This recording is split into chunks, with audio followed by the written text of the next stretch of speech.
స్నేహితులారా, ఈరోజు మనం ప్రభు అయినటువంటి యేసుక్రీస్తు వారి రెండవ రాకడను గూర్చినటువంటి రెండవ వర్తమానాన్ని మనం వినబోతూ ఉన్నాం. ముఖ్యంగా ఈ వర్తమానంలో క్రీస్తు న్యాయపీఠము అనేటువంటి అంశాన్ని గూర్చినటువంటి అనేక సంగతులు మనం తెలుసుకోబోతున్నాం. 4 ప్రశ్నలుగా, ఒకటి అసలు క్రీస్తు న్యాయపీఠం అంటే ఏంటి? రెండవది, క్రీస్తు న్యాయపీఠం ఎప్పుడు వేయబడుద్ది? మూడవది, క్రీస్తు న్యాయపీఠం ఎక్కడ వేయబడుద్ది? నాలుగవది, క్రీస్తు న్యాయపీఠం ఎందుకు వేయబడుద్ది? ఈ విషయాలను గురించి అనేక మంది విశ్వాసుల్లో కూడా ఎన్నో సందేహాలు ఉండటం నేను గమనించాను. దేవుడు నాకు ఇచ్చినటువంటి ప్రేరేపణను బట్టి ఈ 4 విషయాలకు కూడా లేఖనాల్లో నుండి జవాబులు మీకు చెప్పడానికి నేను ప్రయత్నం చేస్తాను. మరి ఈ యొక్క వీడియో మొదటి నుండి చివరి వరకు కూడా శ్రద్ధగా చూసి వాక్యం ఆలకించి మేలు పొందాలని మీకు మనవి చేస్తున్నాను. దేవుడే తన ఆత్మ ద్వారా మీ హృదయాల్లో ఉన్నటువంటి సందేహాలను తీర్చాలని నేను కూడా ప్రభువుని వేడుకుంటున్నాను. ప్రభు అయినటువంటి యేసుక్రీస్తు వారు తన శిష్యులతో మాట్లాడుతూ యోహాను సువార్త 14వ అధ్యాయం 2-3 వచనాల్లో చెప్పినటువంటి మాటలు, యేసు ప్రభు వారు ఇచ్చినటువంటి వాగ్దానం, ఈనాడు సంఘము అనగా క్రీస్తు యేసునందు పరిశుద్ధపరచబడి పరిశుద్ధులుగా ఉండుటకు పిలువబడినటువంటి వారి యొక్క సమూహం అనగా యేసు ప్రభు నామములో విశ్వాసం ఉంచి దేవుని కృపచేత క్రీస్తు యేసులో ఉన్నటువంటి విమోచనం ద్వారా ఉచితముగా నీతిమంతులను తీర్చబడినటువంటి వారు, రక్షణ పొందినటువంటి వారు, పాప క్షమాపణ పొందిన వారు, వీరినే మనం విశ్వాసులు అని పిలుస్తున్నాం. ఈ విశ్వాసుల యొక్క సమూహమే సంఘం. ఈ ప్రపంచం అంతా కూడా వ్యాపించి ఉన్నటువంటి అనగా ఆయా దేశాల్లో, ఆయా రాష్ట్రాల్లో, ఆయా పట్టణాల్లో, ఆయా గ్రామాల్లో ఉన్నటువంటి స్థానిక సంఘాల సమూహమే సార్వత్రిక సంఘం అనగా యూనివర్సల్ చర్చ్. మనం ఏదైతే దేశంలో కానివ్వండి, రాష్ట్రంలో కానివ్వండి, పట్టణంలో కానివ్వండి, గ్రామంలో కాని ఉంటూ ఒక సంఘానికైతే వెళ్తున్నామో దాన్ని మనం స్థానిక సంఘం అంటాం. కాబట్టి ఈ స్థానిక సంఘాలన్నీ కలిపి సార్వత్రిక సంఘం. సార్వత్రిక సంఘముగా రక్షించబడినటువంటి ప్రతి ఒక్క విశ్వాసి కూడా యేసు ప్రభు వారి యొక్క రెండవ రాకడ కొరకు ఎదురు చూస్తూ ఉన్నారు. యేసు ప్రభు వారు ఏం చెప్పారు? నేను నా తండ్రి ఇంటికి వెళ్తున్నాను, నా తండ్రి ఇంట అనేక నివాసాలు ఉన్నాయి. ఒకవేళ అక్కడే గనక నివాసాలు లేకపోతే నేను మీకు చెప్పేవాడిని, కానీ నా తండ్రి ఇంట అనేక నివాసాలు ఉన్నాయి. మీకు స్థలం సిద్ధపరచడం కొరకు నేను వెళ్తున్నాను. నేను వెళ్ళి మీకు స్థలం సిద్ధపరిచిన యెడల నేనుండు స్థలములో మీరు ఉండులాగన నేను మరలా వచ్చి మిమ్ములను తీసుకొని పోతాను. అంటే తండ్రి ఇల్లు అంటే పరలోకం. ఆ పరలోకంలో మనం కూడా ప్రభు అయిన యేసుక్రీస్తు వారితో ఉండటం కొరకు ఆయన మరలా వచ్చి మనల్ని తీసుకొని వెళ్తాను అని ఇచ్చినటువంటి వాగ్దానం. ఎవరైతే యేసు ప్రభువుని నమ్ముకొని రక్షణ పొంది సంఘ సహవాసంలో కొనసాగుతున్నారో వారిని తీసుకువెళ్ళటానికి యేసు ప్రభు వారు రెండోసారి రాబోతున్నాడు. క్రైస్తవ మతంలో ఉన్న వారిని కాదు సుమా, క్రీస్తును నమ్మి హృదయంలో చేర్చుకొని రక్షణ పొందినటువంటి వారిని తీసుకొని వెళ్ళటానికి ఆయన రెండోసారి రాబోతున్నాడు. కాబట్టి మనం యేసుక్రీస్తు ప్రభు వారి యొక్క రెండవ రాకడ దినం, అదే యేసుక్రీస్తు దినము అనేటువంటి అంశంతో మనం మొదటి భాగాన్ని వీడియోగా చేసుకున్నాం. మీలో అనేక మంది చూశారు. ఇంకెవరైనా చూడకపోతే మన ఛానల్లోనే ఉంది, చూడండి. ఇంకెవరైనా మొట్టమొదటిసారి మన ఛానల్ చూస్తున్నట్లయితే దయచేసి ఛానల్ సబ్స్క్రైబ్ చేసుకోండి. తద్వారా ఇంతకుముందు ఉన్నటువంటి వీడియోస్, అదేవిధంగా నేను కొత్తగా అప్లోడ్ చేయబోయేటువంటి వీడియోస్ అన్ని కూడా మీరు చూడొచ్చు. బెల్ ఐకాన్ గనక మీరు ప్రెస్ చేసినట్లయితే నేను కొత్త వీడియో అప్లోడ్ చేసిన ప్రతిసారి కూడా మీకు నోటిఫికేషన్ వస్తుంది. దాని ప్రకారం మీరు ఆ వీడియోని చూసి మేలు పొందేటువంటి అవకాశం ఉంటుంది. ఈరోజు మనం క్రీస్తు న్యాయపీఠము అనేటువంటి అంశాన్ని మనం కొన్ని సంగతులుగా ధ్యానం చేయబోతున్నాం. అసలు క్రీస్తు న్యాయపీఠం అంటే ఏంటి? ప్రభు అయినటువంటి యేసుక్రీస్తు వారి గురించి, ఆయన రాకడ గురించి యాకోబు భక్తుడు ఏమన్నాడంటే, యాకోబు పత్రిక 5వ అధ్యాయంలో 8-9 వచనాల్లో ఈ విధంగా యాకోబు భక్తుడు రాశాడు. ప్రభువు రాక సమీపించుచున్నది కనుక మీరును ఓపిక కలిగి ఉండుడి. మీ హృదయములను స్థిరపరచుకొనుడి. సహోదరులారా, మీరు తీర్పు పొందకుండు నిమిత్తము ఒకని మీద ఒకడు సణగకుడి. ఇదిగో, న్యాయాధిపతి వాకిట నిలిచియున్నాడు. ప్రియులారా చూడండి, ప్రభు అయినటువంటి యేసుక్రీస్తు వారి యొక్క రాకడను గూర్చి ఆయన త్వరగా వస్తున్నాడని యాకోబు భక్తుడు చెప్తూ, ఇదిగో న్యాయాధిపతి వాకిట నిలిచి ఉన్నాడు. అంటే యేసు ప్రభు వారు సంఘం కోసం రెండవసారి వచ్చినప్పుడు ఆయన ఒక న్యాయాధిపతిగా వస్తున్నాడు అనే సంగతిని ఇక్కడ భక్తుడు వెల్లడి చేస్తున్నాడు. ఈ క్రీస్తు ప్రభు న్యాయాధిపతిగా వచ్చినప్పుడు ఆయన ఎలాంటి న్యాయాధిపతిగా ఉండబోతున్నాడో అపోస్తలుడైన పౌలు తిమోతికి రాసినటువంటి 2వ పత్రిక 4వ అధ్యాయం 7-8 వచనాల్లో చాలా స్పష్టంగా చెప్పాడు. ఆ ప్రభు అయిన యేసుక్రీస్తు వారు ఎలాంటి న్యాయాధిపతి అనేది ఆయన అక్కడ వివరించడం జరిగింది. మంచి పోరాటం పోరాడి తిని, నా పరుగు కడముట్టించి తిని, విశ్వాసము కాపాడుకొంటిని. ఇక మీదట నా కొరకు నీతి కిరీటం ఉంచబడి ఉన్నది. ఆ దినమందు నీతిగల న్యాయాధిపతి అయిన ప్రభు అది నాకు మాత్రమే కాకుండా తన ప్రత్యక్షతను అపేక్షించు వారికి అందరికీ అనుగ్రహించును. ఇక్కడ చూడండి, ప్రభు రాబోతున్నాడు. ఆయన వచ్చే దినం ఒకటి ఉంది. ఆ దినమందు ఆయన ఎలా ఉంటాడు అంటే ఆయన నీతిగల న్యాయాధిపతిగా ఉంటాడు అని ఇక్కడ పౌలు గారు ప్రభు అయిన యేసుక్రీస్తు వారిని గురించి ఆయన రెండవ రాకడ సందర్భంగా వివరించడం జరిగింది. ఈ అపోస్తలుడైన పౌలే కొరింథీయులకు రాసినటువంటి 2వ పత్రిక 5వ అధ్యాయం 10వ వచనములో క్రీస్తు న్యాయపీఠం గురించి వ్రాయడం జరిగింది.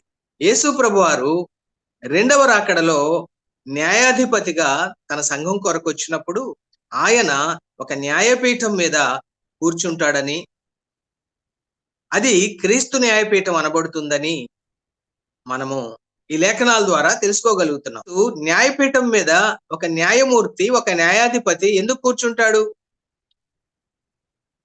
న్యాయం జరిగించడానికి కూర్చుంటాడు, తీర్పు తీర్చడానికి కూర్చుంటాడు. అదేవిధంగా తీర్పులో నేరస్తులుగా ఎంచబడిన వారికి శిక్ష విధించడానికి కూర్చుంటాడు. అయితే ప్రభు అయిన యేసుక్రీస్తు వారు రెండవసారి వచ్చినప్పుడు తన ఎదుట నిలబడినటువంటి సంఘానికి ఆయన తీర్చేటువంటి తీర్పు అది శిక్ష కొరకైన తీర్పు కాదు. ఎందుకంటే రోమాపత్రిక 8వ అధ్యాయం 1వ వచనం మనకేమని చెప్తా ఉంది? ఇప్పుడు క్రీస్తు యేసునందు ఉన్న వారికి ఏ శిక్షా విధి లేదు. అంటే యేసు ప్రభువుని నమ్ముకొని రక్షణ పొందిన వారికి ఎలాంటి శిక్షా విధి కూడా లేదు. అదే విధంగా యోహాను సువార్త 5వ అధ్యాయం 24వ వచనంలో యేసు ప్రభు వారు కూడా ఈ సంగతి చాలా స్పష్టంగా చెప్పాడు. ఏమన్నాడు? నా మాటలు విని నన్ను పంపిన వాని యందు విశ్వాసం ఉంచువాడు నిత్య జీవము గలవాడు, వాడు తీర్పులోనికి రాక మరణములో నుండి జీవములోనికి దాటి ఉన్నాడు అన్నాడు. అంటే తీర్పులోనికి రాడు. ఏ తీర్పులోనికి రాడు? ఇక్కడ క్రీస్తు న్యాయపీఠం ఎదుట నిలబడినటువంటి సంఘ విశ్వాసులందరూ కూడా శిక్షా విధికి సంబంధించినటువంటి తీర్పు కొరకు నిలబడరు. కానీ వారందరూ కూడా వారు రక్షించబడిన తర్వాత భూమి మీద చేసినటువంటి ఈ విశ్వాస జీవిత యాత్రలో సంఘక్షేమం కొరకు వారు చేసినటువంటి పనులను బట్టి వారు బహుమానాలు పొందటానికి ఈ క్రీస్తు న్యాయపీఠం ఎదుట నిలబడతారు. అంటే క్రీస్తు న్యాయపీఠం ఇది శిక్షా విధికి సంబంధించినటువంటి తీర్పు చేసేటువంటి న్యాయపీఠం కాదు, కానీ ఇది సంఘానికి అనగా సంఘములో చేర్చబడిన ప్రతి విశ్వాసికి కూడా బహుమానాలు, వారు చేసినటువంటి పనులను బట్టి బహుమానాలు ఇవ్వటానికి జరిగే తీర్పు మాత్రమే అని మనం స్పష్టంగా గ్రహింపు కలిగి ఉండాలండి. ఎందుకంటే యేసు ప్రభువుని నమ్మితే శిక్ష లేదు. అయితే ఈ తీర్పు ఎందుకంటే యేసు ప్రభువుని నమ్మిన తర్వాత విశ్వాసులు చేసినటువంటి క్రియలకు, విశ్వాసులు సంఘక్షేమం కొరకు చేసినటువంటి పనులకు, విశ్వాసులు ఆత్మల రక్షణ కొరకు చేసినటువంటి వారి యొక్క ప్రయాసకు యేసు ప్రభు వారు బహుమానాలు ఇవ్వటానికి చేసేటువంటి తీర్పు మాత్రమే అని మనం స్పష్టంగా గ్రహించి గుర్తుపెట్టుకోవాలి. ఇక రెండవది, క్రీస్తు న్యాయపీఠం అనేది ఎప్పుడు వేయబడుతుంది అనేది కూడా విశ్వాసుల మధ్యలో ఒక సందేహంగా ఉన్నటువంటి ప్రశ్న. అయితే క్రీస్తు న్యాయపీఠం అనేది సంఘం ఎత్తబడిన వెంటనే వేయబడుతుందని లేఖనాలు మనకు చాలా స్పష్టంగా తెలియజేస్తున్నాయండి. నేను మీకు 1-2 లేఖనాలు చదివి వినిపిస్తాను. కొరింథీ 2వ పత్రిక 5వ అధ్యాయం 10వ వచనం. ఎందుకనగా తాను జరిగించిన క్రియల చొప్పున అవి మంచివైనను సరే చెడ్డవైనను సరే దేహముతో జరిగించిన వాటి ఫలమును ప్రతి వాడును పొందునట్లు మనమందరమును క్రీస్తు న్యాయపీఠము ఎదుట ప్రత్యక్షము కావలయును. ప్రియులారా చూడండి, ఇక్కడ ఈ మాటలు రాసింది ఎవరు? అపోస్తుడైన పౌలు. ఆయన యేసుప్రభు వారిని నమ్ముకొని రక్షణ పొందిన తర్వాత యేసుప్రభు వారిచే అపోస్తులుడిగా నియమించబడి ఎంత గొప్ప పరిచర్య చేశాడో అపోస్తుల కార్యముల గ్రంథంలో, అదే విధంగా ఇతర పత్రికల్లో మనం గమనించగలం. యేసుప్రభు వారి ద్వారా అపోస్తులుడిగా నియమించబడినటువంటి వ్యక్తి ఆయన ఏమంటున్నాడంటే, తనతో పాటు ఆనాడు ఈ ఉత్తరం ఎవరికైతే రాశాడో ఆ కొరింథీ పట్టణంలో ఉన్నటువంటి విశ్వాసులతో కూడా తనను కలుపుకొని మనమందరము అంటున్నాడు. అయితే ఈ మనమందరము అనేటువంటి మాటలో ఆనాటి పౌలు ఉన్నాడు, ఆనాటి కొరింథీ విశ్వాసులు ఉన్నారు. అదేవిధంగా ఈనాడు భూమి మీద ఉన్నటువంటి ప్రతి స్థానిక సంఘములోని విశ్వాసం అనగా సార్వత్రిక సంఘములోని ప్రతి విశ్వాసి కూడా సంఘం ఎత్తబడిన తర్వాత క్రీస్తు న్యాయపీఠం ఎదుట ప్రత్యక్షం కావాలి. సంఘం ఎలా ఎత్తబడుతుందో మనకు తెలుసు. ఈ ర్యాప్చర్ అనేది ఎలా జరుగుతుందో మనం ఇంతకుముందు మనం చెప్పుకున్నాం. ఒక రెప్పపాటు కాలంలో క్రీస్తునందుండి మృతులైన వారు మహిమాదేహాలతో తిరిగి లేస్తారు. యేసు ప్రభు వారు వచ్చినటువంటి ఆ దినాన, ఆ క్షణాన సజీవులుగా ఉన్న విశ్వాసులందరూ రెప్పపాటు కాలంలో ఈ మంటి దేహాలు మహిమాదేహాలుగా మార్చబడి మహిమాదేహాలతో తిరిగి లేచినటువంటి విశ్వాసులతో కలిసి ఏకంగా ప్రభువుని ఎదుర్కోవటానికి మేఘాల మీద ఆకాశ మండలానికి కొనుక్కోబడతారు. ఇది అంతా కూడా, ఈ ప్రాసెస్ అంతా జరగటానికి ఒక క్షణం, ఒక రెప్పపాటు అంతే. ఈ భూమి మీద సంఘం మాయమవుతుంది, క్రీస్తు న్యాయపీఠం ఎదుట ప్రత్యక్షమవుతుంది. ఈ ప్రత్యక్షమవుట అనేటువంటి పదం వాడబడటంలో అర్థం అదే. అంటే ప్రత్యక్షమవటం, అదిగో వచ్చారు, ఇక్కడ నిలబడ్డారు అంటే దానికి ఒక టైం టేకింగ్ ప్రాసెస్ ఉంటుంది. కానీ ప్రత్యక్షమవటం అంటే ఒక క్షణములో జరిగిపోయేటువంటి సంగతి అది. కాబట్టి ఇది మనం అర్థం చేసుకోవాలి. రోమీయులకు రాసినటువంటి పత్రికలో కూడా పౌలు గారు ఈ విషయాన్ని చాలా స్పష్టంగా మరొకసారి అక్కడ కూడా తెలియజేశాడండి. రోమా పత్రిక 14వ అధ్యాయం 10వ వచనం, మనమందరము దేవుని న్యాయపీఠము ఎదుట నిలుతుము. మనమందరమును దేవుని న్యాయపీఠం ఎదుట నిలుతుము. చూడండి, పౌలు గారు తనని కూడా కలుపుకుంటాడు. ఎందుకంటే అపోస్తలుడైనా, ప్రవక్త అయినా, బోధకుడైనా, కాపరైనా, పెద్ద అయినా, పరిచారకుడైనా, సాధారణ విశ్వాసి అయినా సరే రేపు అందరూ కూడా ప్రభువైన యేసుక్రీస్తు వారి రెండవ రాకడ దినాన క్రీస్తు న్యాయపీఠం ఎదుట, అది దేవుని న్యాయపీఠం అంటున్నాడు, ఆ న్యాయపీఠం ఎదుట మనమందరం కూడా నిలబడాలి. క్రీస్తు న్యాయపీఠం అంటే ఏంటో మనం తెలుసుకున్నాం. క్రీస్తు న్యాయపీఠం ఎప్పుడు వేయబడుతుంది అనే ప్రశ్నకు జవాబు మనం తెలుసుకున్నాం. ఇక మూడవ ప్రశ్న, క్రీస్తు న్యాయపీఠం ఎక్కడ వేయబడుతుంది అనేటువంటి ప్రశ్నకు కూడా మనం జవాబు చూద్దాం. కొంతమంది అంటారు క్రీస్తు న్యాయపీఠం పరలోకంలో వేయబడుద్ది అంటారు. కొంతమంది అంటారు క్రీస్తు ప్రత్యక్ష రాకడలో భూమి మీద వేయబడుద్ది అంటారు.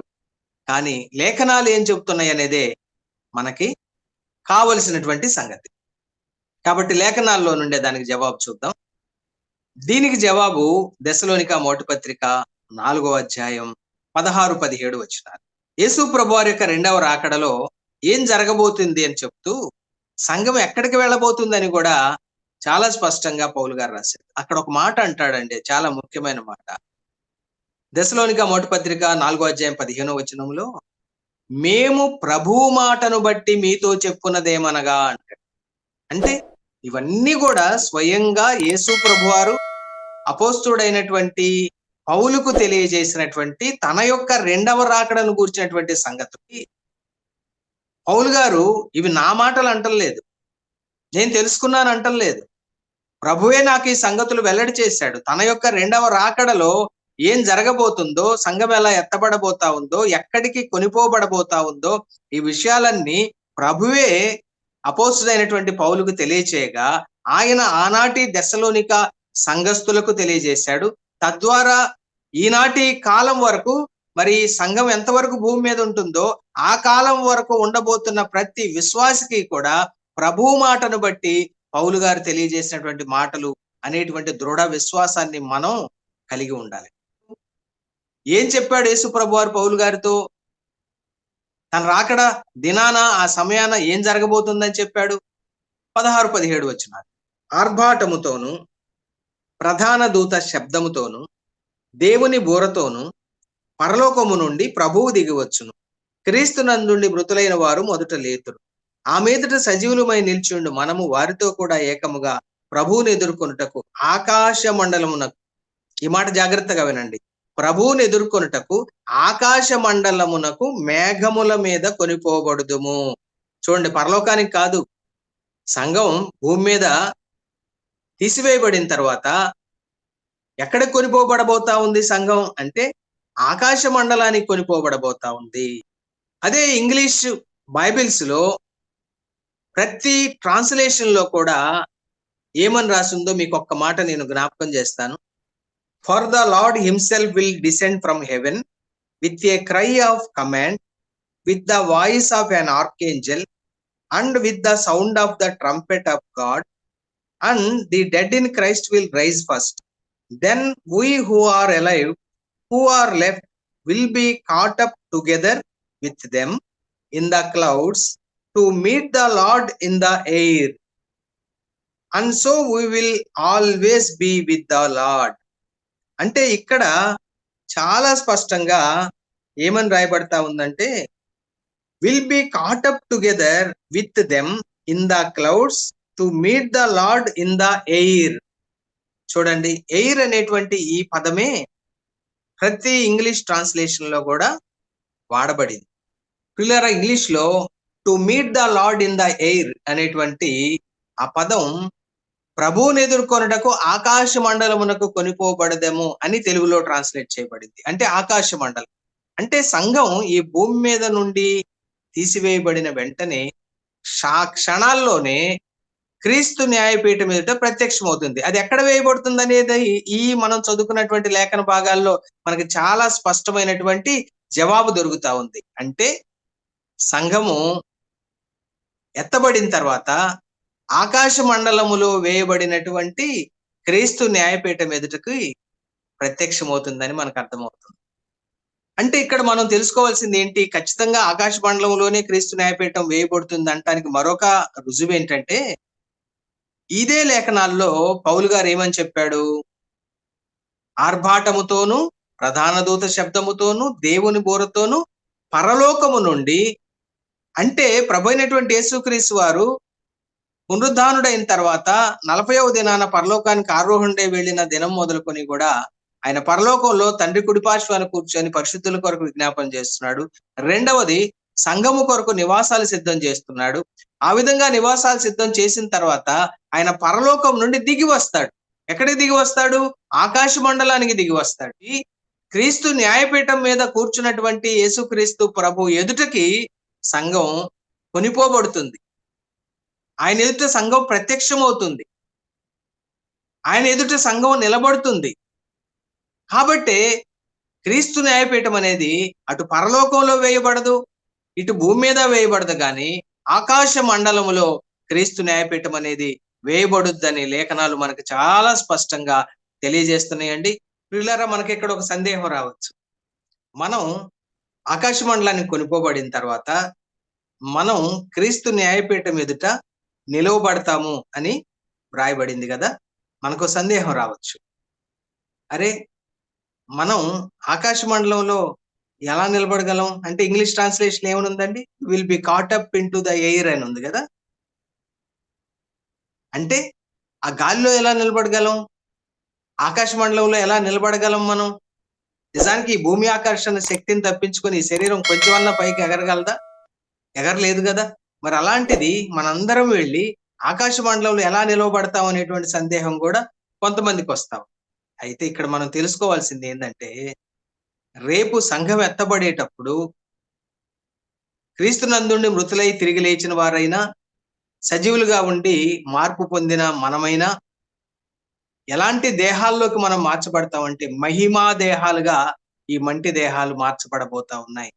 అందుకనే భక్తుడైన యోహాను తాను రాసిన మొదటి పత్రిక 3వ అధ్యాయము 2-3 వచనాల్లో ఈ విధంగా తెలియజేస్తున్నాడు. ప్రియులారా, ఇప్పుడు మనము దేవుని పిల్లలమై ఉన్నాము. మనం ఇక మీదట ఏమవుదుమో అది ఇంకా ప్రత్యక్షపరచబడలేదు. కానీ ఆయన ప్రత్యక్షమైనప్పుడు, అంటే మన ప్రభు అయిన యేసుక్రీస్తు వారు ప్రత్యక్షమైనప్పుడు, ఆయన రెండవ రాకడ సమయంలో ఆయన ఉన్నట్టుగానే ఆయనను చూతుము కనుక ఆయనను పోలియుందుమని ఎరుగుదుము. చూసారా ప్రియులారా, మనము రేపు ఎత్తబడే సమయానికల్లా ఎలాంటి దేహాలతో మనం ఉంటామంటే, మన ప్రభు అయినటువంటి యేసుక్రీస్తు వారు ఎలాంటి మహిమా దేహంలో ఉన్నాడో మనం కూడా, అనగా విశ్వాసులు, సంఘములో ఉన్న ప్రతి విశ్వాసి కూడా అలాంటి మహిమా దేహాల్లోకి మార్చబడతాడు. అదే విధంగా కొరింథీ మొదటి పత్రిక 15వ అధ్యాయం 44వ వచనంలో ప్రకృతి సంబంధమైనటువంటి శరీరము ఆత్మ సంబంధమైన శరీరముగా మార్చబడబోతా ఉంది. తరువాత అదే అధ్యాయంలో 42-43 వచనాల్లో క్షయమైన ఈ శరీరం అక్షయమైన శరీరంగా మార్చబడబోతా ఉందని, ఘనహీనమైన ఈ శరీరం మహిమగల శరీరంగా మార్చబడబోతా ఉందని, బలహీనమైన ఈ శరీరం బలమైనదిగా మార్చబడబోతా ఉందని అక్కడ వ్రాయబడింది. అంటే మనము ఎత్తబడే సమయానికి, అనగా సంఘం ఎత్తబడే సమయానికి మనం ఎలా మార్పు పొందుతామో ఫిలిప్పీ పత్రిక 3వ అధ్యాయం 21వ వచనంలో కూడా మనం చూడగలం. సమస్తమును తనకు లోపరచుకొన జాలిన శక్తిని బట్టి ఆయన మన దీన శరీరమును తన మహిమ గల శరీరమునకు సమరూపము గల దానిగా మార్చును. ఆహా, ఎంత అద్భుతమైన సంగతి అండి! ఈ దీన శరీరాన్ని ప్రభు యేసుక్రీస్తు వారి రాకడలో యేసు ప్రభు వారు తన మహిమ కలిగిన శరీరానికి సమరూపము కలిగిన శరీరముగా మన శరీరాలను కూడా మార్చబోతున్నాడు. కాబట్టి అప్పుడు మనకున్నటువంటి ఆ మహిమ కలిగినటువంటి శరీరం ఈ ప్రకృతి ధర్మాలకు అతీతమైనటువంటి శరీరం మనకు వస్తుంది. ఇక ఆ శరీరాన్ని భూమి ఆకర్షణ శక్తి ఆపలేదు. కాబట్టే మనము నేల మీద ఇప్పుడు ఎలా నిలబడగలుగుతున్నామో రేపు గాలిలో కూడా, ఆకాశంలో కూడా అలా నిలబడగలుగుతాం. ఇదే ఈ సందేహానికి జవాబు ప్రియులారా. తరువాత 4వ ప్రశ్న, క్రీస్తు న్యాయపీఠము ఎందుకు వేయబడుతుంది? ఆ క్రీస్తు న్యాయపీఠం మీద యేసుక్రీస్తు వారు కూర్చొని తీర్పు తీర్చడంలో ఉద్దేశమే. అంటే క్రీస్తు న్యాయపీఠం ఎందుకు వేయబడుతుందంటే, మొదటిగా రోమా పత్రిక 14వ అధ్యాయం 10వ వచనంలో 12వ వచనంలో పౌలు గారు ఏమని చెప్తున్నాడంటే, మనమందరము దేవుని న్యాయపీఠం ఎదుట నిలుస్తాము, మనలో ప్రతివాడు కూడా తనను గురించినటువంటి లెక్క దేవునికి ఒప్పగించాల్సి ఉంది అంటాడు. అంటే మనం ప్రతి ఒక్కరం కూడా, నా గురించిన లెక్క నేను, మీ గురించిన లెక్క మీరు, మనమందరం కూడా మనల్ని గూర్చినటువంటి లెక్క దేవుడైన యేసయ్యకు మనం అప్పగించాల్సి ఉందండి. కాబట్టి ఆ క్రీస్తు న్యాయపీఠం మనము లెక్క అప్పగించడం కొరకు వేయబడుతుంది. ఇక రెండవ సంగతి ఏంటి?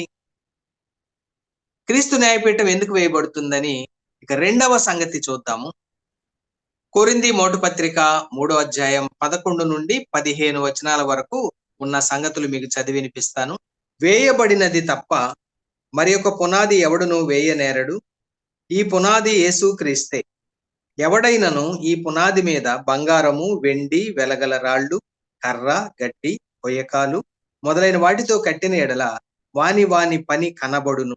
ఆ దినము, ఈ మాట జాగ్రత్తగా వినండి, ఆ దినము అంటే ప్రభు అయినటువంటి యేసుక్రీస్తు వారి యొక్క రెండవ రాకడ దినం. ప్రభు అయినటువంటి యేసుక్రీస్తు వారి యొక్క న్యాయపీఠం ఎదుట సంఘం ప్రత్యక్షమయ్యే దినం. ఆ దినము దానిని తేటపరచును, అది అగ్ని చేత బయలుపరచబడును, మరియు వాని పని ఎట్టిదో దానిని అగ్నియే పరీక్షించును. పునాది మీద ఒకడు కట్టిన పని నిలిచిన ఎడల వాడు జీతము పుచ్చుకొనును, ఒకని పని కాల్చివేయబడిన ఎడల వానికి నష్టము కలుగును. అతడు తన మట్టుకు రక్షింపబడును గాని అగ్నిలో నుండి తప్పించుకున్నట్టు రక్షింపబడును.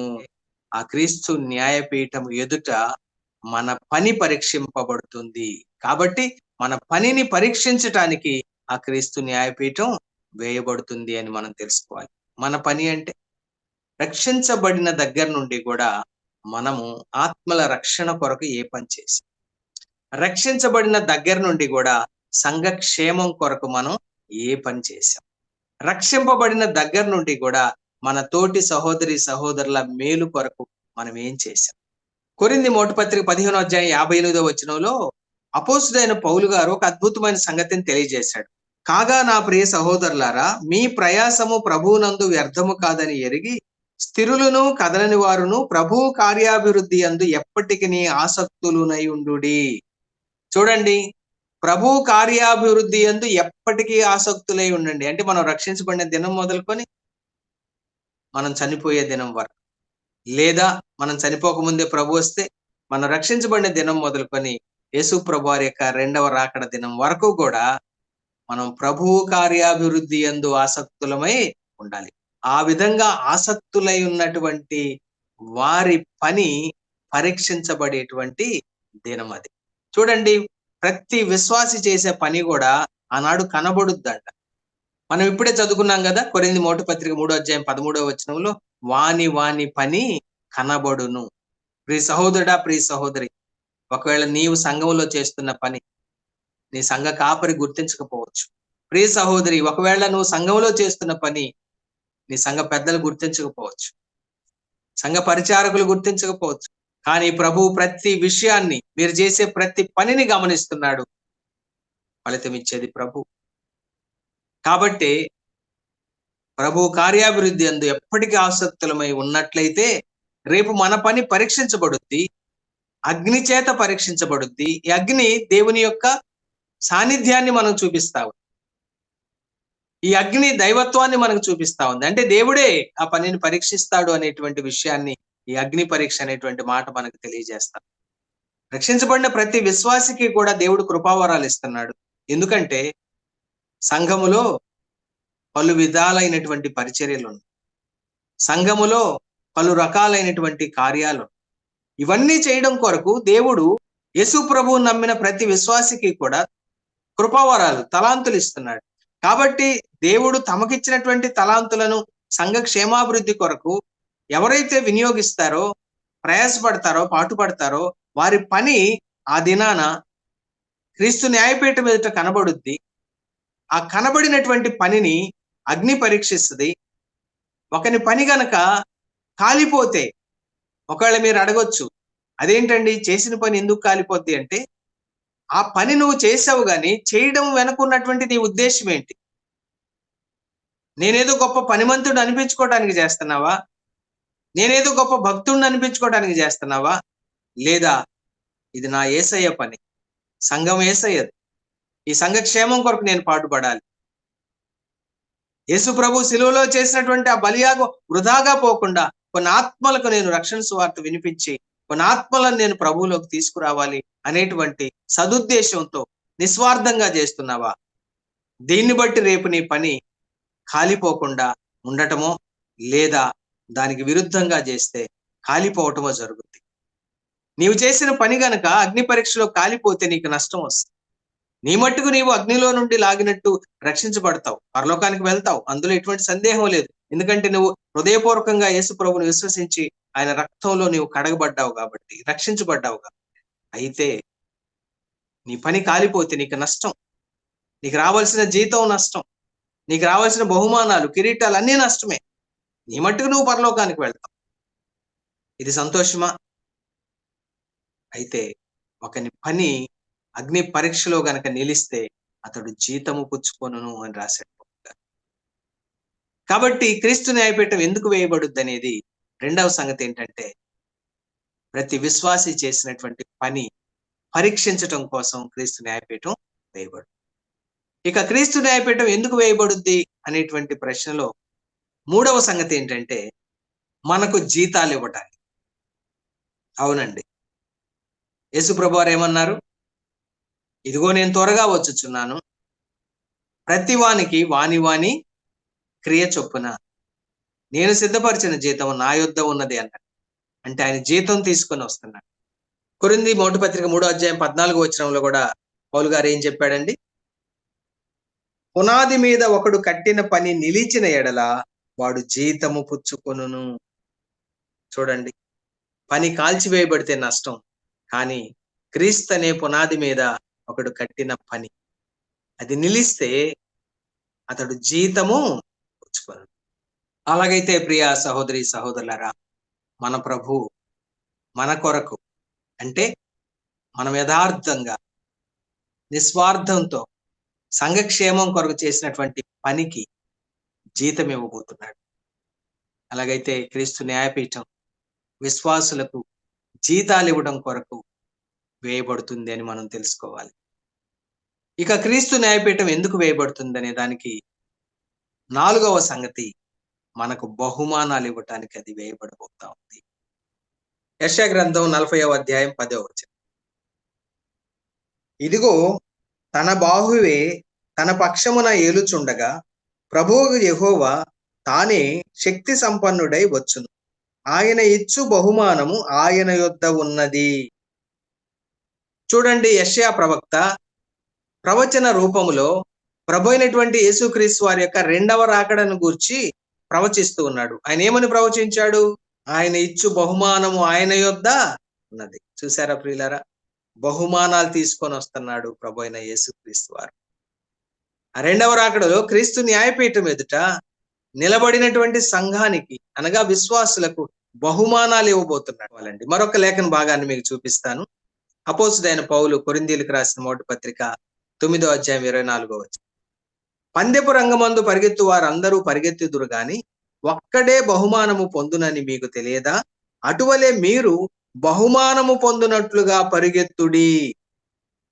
చూడండి, ఆనాటి కొరింథీ విశ్వాసుల్ని, ఈనాడు భూమి మీద సజీవులుగా ఉన్న విశ్వాసులమైన మనల్ని, అంత మాత్రమే కాదు, ప్రభు అయిన యేసుక్రీస్తు వారిని నమ్ముకొని రక్షణ పొందిన ప్రతి విశ్వాసితో కూడా పౌలు గారు ఈ మాట మాట్లాడుతున్నాడు. ఏమని? మీరు బహుమానం పొందినట్లుగా పరిగెత్తండి అంటున్నాడు. అసలు ఏ పరుగు పందెంలో ఉన్నాం మనం? బహుమానం సంగతి ప్రక్కన పెడదాం. అసలు మనం పరుగు పందెంలో ఉన్నామా?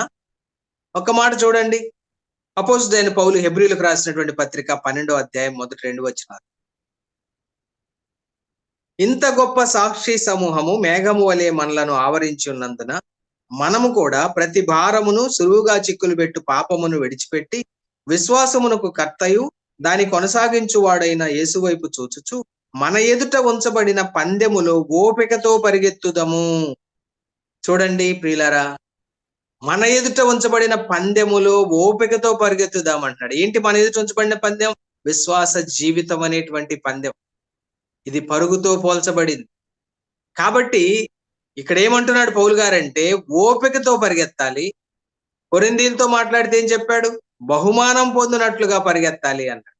అంటే మన విశ్వాస జీవితపు పరుగుకి రేపు క్రీస్తు న్యాయపీఠం ఎదుట మనం బహుమానాలు పొందుతాం. ఎలా పరిగెత్తినప్పుడు? ఓపికతో పరిగెత్తాలి. మరొక మాట కూడా మీకు చెప్తాను. కొరింథీ మొదటి పత్రిక 9వ అధ్యాయం 25వ వచనం. మరియు పందెమందు పోరాడు ప్రతి వాడు అన్ని విషయములందు మితముగా ఉండు. చూడండి, పౌలు గారు ఏమంటున్నాడు? మరియు పందెమందు పోరాడు ప్రతివాడు అన్ని విషయములందు మితముగా ఉండును అంటూ 26వ వచనంలో, కాబట్టి నేను గురి చూడని వాని వలె పరిగెత్తువాడను కాను.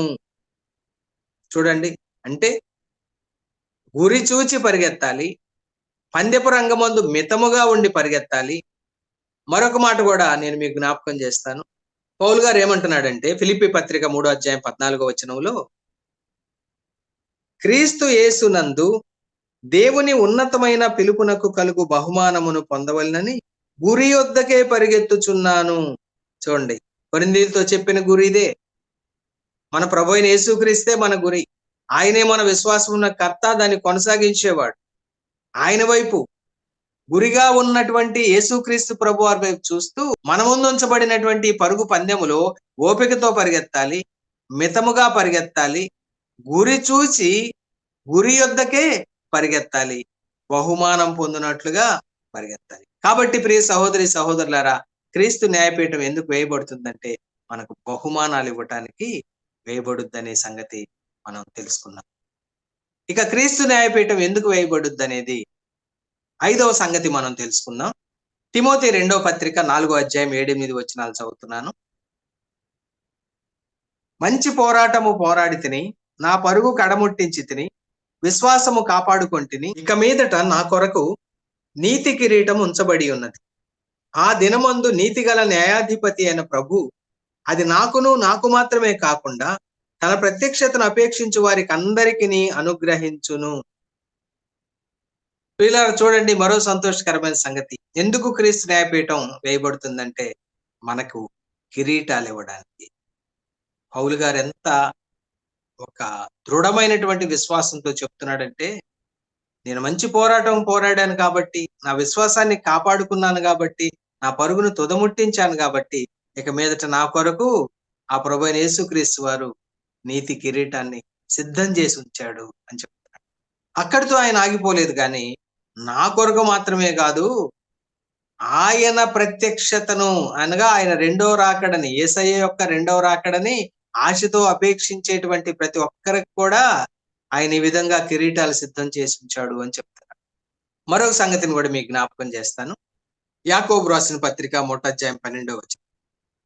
శోధన సహించువాడు ధన్యుడు, అతడు శోధనకు నిలిచిన వాడై ప్రభువు తన్ను ప్రేమించు వారికి వాగ్దానం చేసిన జీవ కిరీటము పొందును. చూసారా ప్రియులారా, మరొక కిరీటం. పౌలు గారేమో నీతి కిరీటం అన్నాడు, ఇక్కడ యాకోబు భక్తుడు అంటున్నాడు శోధన సహించేటువంటి వారికి జీవ కిరీటాన్ని యేసయ్య సిద్ధం చేశాడని చెప్తున్నాడు.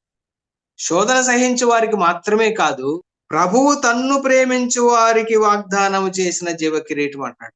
చూడండి, శోధన సహించు వారికి మాత్రమే కాదు, ప్రభువు తనను ప్రేమించు వారికి సిద్ధం చేసినటువంటి జీవ కిరీటము అంటున్నాడు. అంటే చూడండి, శోధన సహిస్తే జీవ కిరీటం, యేసయ్యను మనం ప్రేమిస్తే జీవ కిరీటం ఉంది. యేసయ్యను ప్రేమించటం అంటే లేఖనాల్లో చాలా స్పష్టంగా యోహాను గారు చెప్పారు కదా. యోహాను మొదటి పత్రిక 5వ అధ్యాయం 3వ వచనం. మనమాయన ఆజ్ఞలను గైకొనుటయే దేవుని ప్రేమించుట. చాలా స్పష్టంగా ఉంది. ప్రభువుని ప్రేమించే వారికి జీవ కిరీటం వాగ్దానం చేయబడిందంటే అర్థం ఏంటంటే, దేవుని యొక్క ఆజ్ఞలను, ప్రభువైన యేసుక్రీస్తు వారు ఇచ్చిన ఆజ్ఞలను గైకొనటమే దేవుణ్ణి ప్రేమించటం. కాబట్టి ఎవరైతే లేఖనాల్లో దేవుడు మనకిచ్చినటువంటి ఆజ్ఞలను గైకొంటూ విశ్వాస జీవితాన్ని జీవిస్తారో వారి కొరకు దేవుడు జీవ కిరీటాన్ని సిద్ధం చేశాడు. మరొక కిరీటాన్ని మీకు చూపిస్తాను. పేతురు మొదటి పత్రిక 5వ అధ్యాయం 4వ వచనం. ఇక్కడ పెద్దలతో మాట్లాడుతూ పేతురు గారు చెప్పినటువంటి మాటలు. ప్రధాన కాపరి ప్రత్యక్షమైనప్పుడు మీరు వాడబారని మహిమా కిరీటము పొందుదురు. చూసారా ప్రియులారా, మన ప్రభువైన యేసుక్రీస్తు వారు ప్రధాన కాపరిగా ఇక్కడ వర్ణించబడుతూ ఆయన రేపు రెండవ రాకడలో ప్రత్యక్షమైనప్పుడు, సంఘం ఆయన ఎదుట నిలవబడినప్పుడు, ఈనాడు ఆయా స్థానిక సంఘాల్లో పెద్దలుగా ఉన్నటువంటి వారికి వారు చేసిన పనిని బట్టి ఆయన వాడబారని మహిమా కిరీటాన్ని ఇవ్వబోతున్నాడు. ఇది పెద్దల కొరకు ప్రత్యేకింపబడినటువంటి కిరీటం, సాధారణ విశ్వాసుల కొరకు కాదు, పెద్దల కొరకు ప్రత్యేకింపబడినటువంటి కిరీటం ఈ వాడబారని మహిమా కిరీటం. కాబట్టి మనం 3 రకాల కిరీటాలు చూసుకున్నాం. ఇంకా ఆనంద కిరీటం, అతిశయ కిరీటం, ఈ విధంగా కిరీటాలు ఉన్నాయి. అంటే క్రీస్తు న్యాయపీఠం ఎందుకు వేయబడుద్ది అంటే, అదిగో ఆ నమ్మకంగా జీవించినటువంటి వారికి, నమ్మకంగా పనిచేసినటువంటి వారికి, నమ్మకంగా బాధ్యతలు నిర్వర్తించిన వారికి, దేవుని ఆజ్ఞలు గైకొన్న వారికి, ఆయన్ని ప్రేమించిన వారికి ఇవ్వబడటం కొరకు యేసయ్య కిరీటాలు తీసుకొని రాబోతున్నాడు. అంటే క్రీస్తు న్యాయపీఠం మనకు కిరీటాలు ఇవ్వటానికి వేయబడబోతా ఉంది. మరొక సంగతిని కూడా మనం గమనిద్దాం. క్రీస్తు న్యాయపీఠం ఎందుకు వేయబడబోతా ఉంది అనేది 6వ సంగతిని మనం గమనిద్దాం. మత్తయి సువార్త 16వ అధ్యాయం 27వ వచనం చదువుతున్నాను. మనుష్య కుమారుడు తన తండ్రి మహిమ గలవాడై తన దూతలతో కూడా రాబోవుచున్నాడు.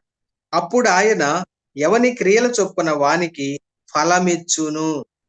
అలాగైతే ప్రియ సహోదరి సహోదరులారా, రెండవ రాకడలో క్రీస్తు న్యాయపీఠం ఎదుట సంఘం నిలిచినప్పుడు వాని క్రియల చొప్పున ఫలం ఇవ్వటానికి యేసయ్య రాబోతున్నాడు. అంటే క్రీస్తు న్యాయపీఠం ఎందుకు వేయబడబోతా ఉందంటే, విశ్వాసులకు ఫలాలు ఇవ్వటానికి క్రీస్తు న్యాయపీఠం వేయబడబోతాం.